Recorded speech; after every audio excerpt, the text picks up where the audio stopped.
Hi guys, interesting innovative ఐడియాస్తో మంచి సినిమాలు, బాగా హిక్కిచ్చే సినిమాలు తక్కువ బడ్జెట్లో ఏ విధంగా చేయొచ్చో అనే విషయాన్ని ఇప్పటికే మలయాళ డైరెక్టర్లు చాలాసార్లు ప్రూవ్ చేసుకున్నారు.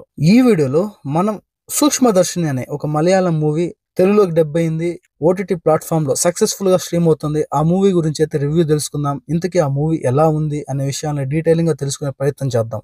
సూక్ష్మదర్శిని మలయాళంలో 5 కోట్ల బడ్జెట్ తో తెరకెక్కిన ఈ మూవీ రిలీజ్ అయిన తర్వాత దాదాపు 50 కోట్ల కలెక్షన్స్ అయితే సాధించింది.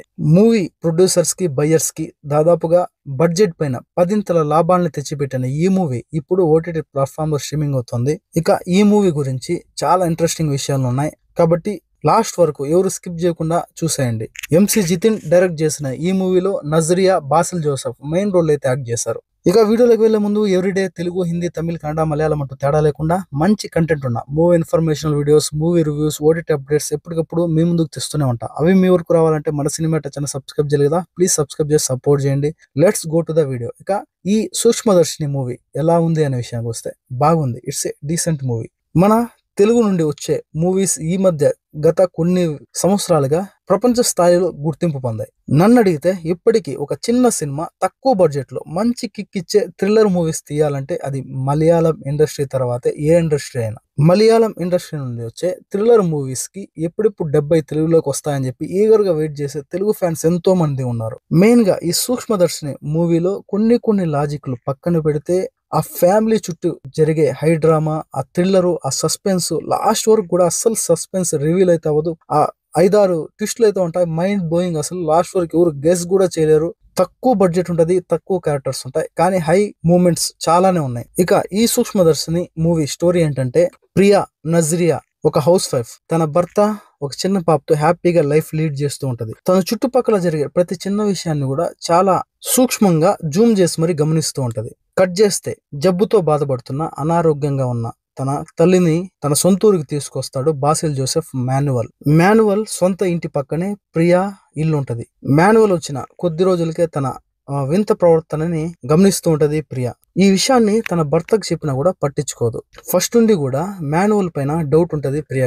ఒక రోజు మాన్యువల్ తల్లి ఇంటి నుండి బయట వెళ్ళిపోతుంది, కనిపించకుండా పోతుంది. అప్పుడు చుట్టుపక్కల వారు చాలా టెన్షన్ పడతారు, కానీ పోలీసుల సహాయంతో తను ఒక రైల్వే స్టేషన్ లో ఉంది అని చెప్పి గుర్తించి అక్కడ నుండి తీసుకొస్తారు. కానీ ప్రియాకు మాత్రం ఫస్ట్ నుండి కూడా మాన్యువల్ పైన డౌట్. తన ఫ్రెండ్స్ సహాయంతో ఎలాగోలా మాన్యువల్ చేస్తున్న ఆ రహస్యం ఏంటి, మాన్యువల్ వెనుకున్న ఆ సీక్రెట్ ఏంటి కనుక్కోవాలని చెప్పి పరితపిస్తూ ఉంటది. కానీ తన తల్లి అల్జీమర్స్ వ్యాధితో బాధపడుతూ అలా మతిమరుపుతో వెళ్లిపోయింది ఇంటి బయట అని చెప్పి చుట్టుపక్కల వారిని నమ్మించే ప్రయత్నం చేస్తాడు మాన్యువల్. కానీ ప్రియకు మాత్రం తన తల్లికి అల్జీమర్స్ లేదని, మొత్తం మాన్యువల్ చేసుకుని చెప్పిందే బల్లగుద్ది చెప్తూ ఉంటది. మాన్యువల్ ఇంట్లో అనుకోని సంఘటన, అంతుచిక్కని సంఘటన ఏదో జరుగుతుందని చెప్పి డౌట్ పడుతూ ఉంటది.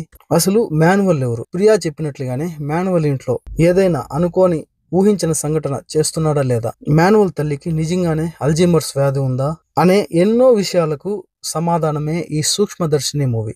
బేసిక్ గా ఈ మూవీకి సూక్ష్మదర్శిని అనే టైటిల్ ని ఎందుకు పెట్టారో ప్రియా క్యారెక్టర్ ని మీరు బాగా గమనిస్తే మూవీలో మీకు అర్థమైపోతుంది. టైటిల్ నేమ్ సూక్ష్మదర్శిని ప్రియా క్యారెక్టర్ ని ఎక్స్పోజ్ చేసే విధంగా ఉంటది. ఆల్రెడీ మనందరికీ తెలిసిందే, మలయాళం మూవీస్ అంటే స్లో నరేషన్ తో సాగదీసినట్టుగా, లాగ్ చేసినట్టు వెళ్ళిపోతూ ఉంటది సినిమా పోను హై మూమెంట్స్ అయితే వస్తూ ఉంటాయి. మంచి కిక్ ఇస్తూ స్క్రీన్ ప్లే చాలా ఫాస్ట్ గా మూవ్ అవుతూ ఉంటది. సూక్ష్మదర్శిని మూవీ కూడా సేమ్ అలాగే. స్టార్టింగ్ చాలా లాగ్ అనిపిస్తుంది, స్లో నరేషన్ తో ఇబ్బంది పెడుతుంది. కానీ నజ్రియా యాక్టింగ్, తన ఫ్యామిలీ, ప్రియా ఏ విధంగా ఉంటది, తన బిహేవియర్ ఏంటి అనేది చాలా చక్కగా చూపించే ప్రయత్నం చేశారు ఎంసీ జితిన్. ఎప్పుడైతే మూవీలోకి స్టోరీలోకి మాన్యువల్ బాసిల్ జోసెఫ్ ఎంటర్ అవుతాడో అప్పటి నుండి స్క్రీన్ ప్లే కొద్దిగా ఫాస్ట్ అవుతూ స్టార్ట్ అవుతుంది. అలా వెళ్లే కొద్దీ ఆ సస్పెన్స్ అనేది చూసే ఆడియన్స్ ని కట్టిపడేస్తుంది. లాస్ట్ వరకు ఏమవుతోంది, అసలు ఎందుకు జరుగుతుంది కూడా అర్థం కాని పరిస్థితి. అటు మూవీలో ప్రియా మాన్యువల్ పైన, తన తల్లి పైన డౌట్ పడుతూ ఉన్నప్పుడు అసలు నిజంగానే తన తల్లికి అల్జీమర్స్ ఉందా,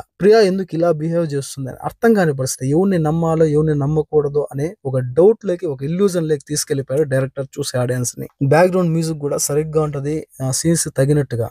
ఫస్ట్ నుండి లాస్ట్ వరకు కూడా మన స్క్రీన్ పైన ఓన్లీ నజ్రియా, బాసిల్ జోసెఫ్, తన తల్లి యాక్టింగ్ కట్టిపడేస్తది ప్రతి ఒక్కరిని. మెయిన్ గా చెప్పుకోవాలంటే లాస్ట్ లో సెకండ్ హాఫ్ లో ఎండ్ మూమెంట్ లో ట్విస్టుల మీద ట్విస్టులు వస్తాయి. 6 ట్విస్టులు ఉంటాయి. అస్సలు ఊహించలేరు, ఎక్స్పెక్ట్ కూడా చేయలేరు. లిటరలీ మైండ్ దుబ్బుతుంది ఒక్కరికి. బాసిల్ జోసెఫ్ యాక్టింగ్ ఉంటది వేరే లెవెల్. ఇంకా మెయిన్ గా మైనస్ నాకు అనిపించింది ఏంటంటే స్టార్టింగ్ లో ఆ స్లో నరేషన్ కావచ్చు, కథలోకి తీసుకెళ్ళడానికి చాలా టైం అయితే తీసుకున్నాడు డైరెక్టర్. దాంతో పాటుగా కొద్దిగా లాగ్ సీన్స్ ఉంటాయి. అసలు పోలీసులతో సంబంధం లేకుండా ప్రియా మాన్యువల్ చేసే ఒక్కొక్క పనిని ముందుగానే ఊహిచ్చేస్తూ ఉంటది. పోలీసులతో సంబంధం లేకుండా 24 గంటలు కూడా తన ఇంటి పైన కాకుండా మాన్యువల్ ఇంటి పైన కన్నేసి పెట్టుతుంది. అసలు మాన్యువల్ చేసే పని అలా ఎలా ముందుగా తెలిసిపోతుంటది. కరెక్ట్ గా మాన్యువల్ ఇది చేస్తాడు, ఇది చేసుంటాడు అని చెప్పి సరిగ్గా ముందుగానే ఊహిచ్చేస్తూ ఉంటది. అది కొద్దిగా ఇబ్బందికరంగా ఉంటుంది. ఏదో సూపర్ పవర్స్ ఉన్నట్టుగా అలా గెస్ చేస్తూ ఉంటది. ఇలా 1-2-3 లాజిక్ లెస్ సీన్స్ తప్ప, లాగ్ సీన్స్ తప్ప రిమైనింగ్ మూవీ మొత్తం ప్రతి ఒక్కరిని ఇంప్రెస్ చేస్తుంది. Masala scenes, bold scenes, brutal scenes అంటూ ఏమీ లేవు. ఫ్యామిలీతో చక్కగా ఎంజాయ్ చేసేయచ్చు ఈ మూవీ చూస్తూ. నా రేటింగ్ వచ్చేసి ఈ మూవీకి 2.75/5. ఇక ఈ సూక్ష్మదర్శిని మూవీ వచ్చేసి జనవరి 11th నుండి హాట్‌స్టార్ ఓటీటీ ప్లాట్ఫామ్ లో తమిళ్తో పాటుగా తెలుగు, మలయాళం, కన్నడ, హిందీ లాంగ్వేజ్ లో స్ట్రీమింగ్ అవుతోంది. ఇప్పటి వరకు చూడకుండా ఉంటే వెళ్ళి చూసేయండి. చూసిన వారు ఈ మూవీ మీకు ఎలా అనిపించిందో మన కామెంట్ సెక్షన్ లో కామెంట్ చేయండి తప్పకుండా. నెక్స్ట్ వీడియోతో మళ్ళీ కలుద్దాం. అప్పటి వరకు stay tune. Please subscribe and support. Thanks for watching. జై హింద్.